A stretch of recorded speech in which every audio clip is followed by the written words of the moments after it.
안녕하세요 여러분. 24강 첫 번째 시간입니다. 이번 시간에는 우리가 기다리던 발해에 대해서 공부해보는 시간을 가지도록 할게요.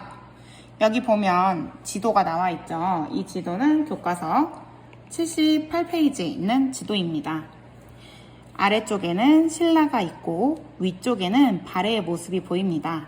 남쪽의 국가와 북쪽의 국가가 있었던 시기라고 해서 이 시대를 남북국 시대라고도 불립니다. 신라의 크기에 비해서 발해의 크기가 정말 크죠. 발해는 정말 어마어마한 영토를 차지했던 국가입니다. 이 발해는 고구려가 멸망한 뒤에 그 유민들이 흩어지고 그리고 다시 고구려의 계승의식을 내세우면서 만들어진 국가였습니다. 특히 이 국가를 만든 사람은 바로 대조영인데요. 이 대조영은 여기 보이는 당나라와 거란, 이 국제적인 대외 관계를 이용해서 발해를 건국한 사람입니다.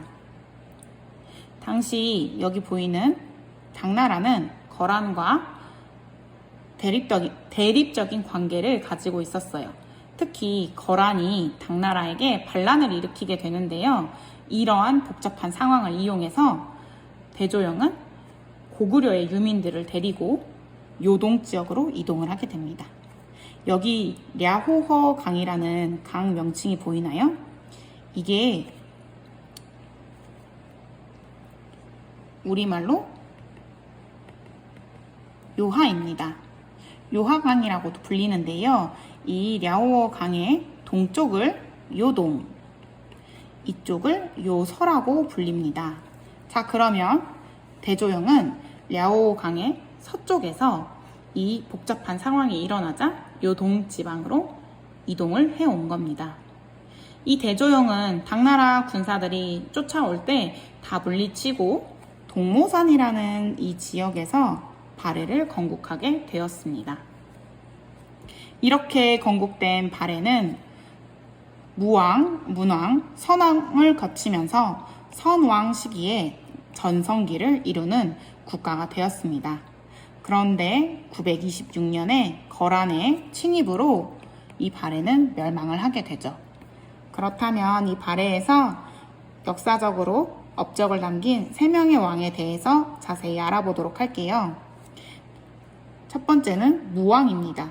이 무왕은 산둥반도를 공격하는데요.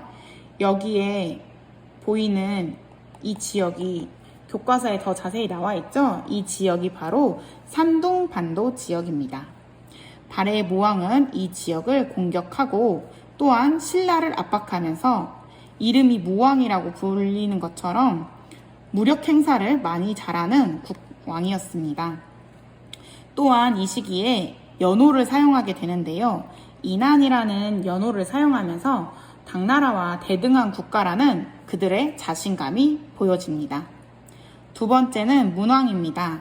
이 문왕은 신라와 당나라와 적대적으로 싸웠던 무왕과 달리 친선 관계의 모습을 많이 보여주게 되는데요. 당나라랑 친하게 지내는 모습이 나타납니다. 또한 발해의 문왕은 황제라는 칭호를 사용하면서 국가적으로 황제 국가임을 칭하는 모습도 보여줍니다. 그리고 수도를 상경, 용천부, 여기 보이죠? 이 지역으로 천도하게 됩니다. 그리고 선왕을 볼 텐데요. 이 선왕 시기가 발해의 전성기입니다. 발해를 다른 나라들이 해동성국이라고 불렸는데요. 바다의 동쪽에 융성한 나라라는 뜻이었습니다. 여기까지 발해가 잘 나가던 이 업적들에 대해서 살펴봤고요. 그 다음은 발해의 통치체제에 대해서 배워보도록 하겠습니다. 통치체제는 중앙정치기구, 그리고 지방행정구역, 군사조직에 대해서 알아볼 텐데요. 이 당의 중앙정치기구는 교과서 79페이지에 보면 나와 있습니다. 여기 보이는 정당성, 선조성, 중대성, 이러한 3성의 모습은 당나라의 모습을 베낀 거예요. 그런데 발해는 이러한 제도를 베끼면서도 자신들의 방식으로 변환시켜주는 모습을 보여줍니다. 우선 명칭에서 그걸 찾아볼 수 있겠습니다. 중국에서 당나라는 삼성육부를 만들 때 중서성, 문화성, 상서성이라는 이름을 붙였고요. 이부, 호부, 예부, 병부, 형부, 공부라는 육부의 명칭을 붙였었습니다. 그런데 발해에서는 이 발전된 제도를 본받아 오면서 자신들의 이름으로 이름을 바꾸게 되는 거죠. 정당성, 선조성, 중대성이라고 이름을 붙였고요.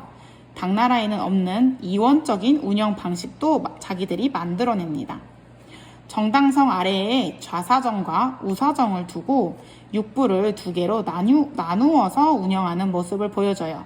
그리고 이 부서의 명칭도 충인의 지예신이라고 하면서 유교적인 명칭을 붙이는 이름으로 바꿔서 그들만의 독자성을 보여주는 방식으로 중앙정치기구를 운영해 나가게 됩니다. 여기 보이는 국자감, 비서성, 어사대도 발해에서는 주자감, 문적원, 중정대라고 불리면서 자신들의 명칭으로 바꿔서 사용하는 걸 볼 수 있겠습니다.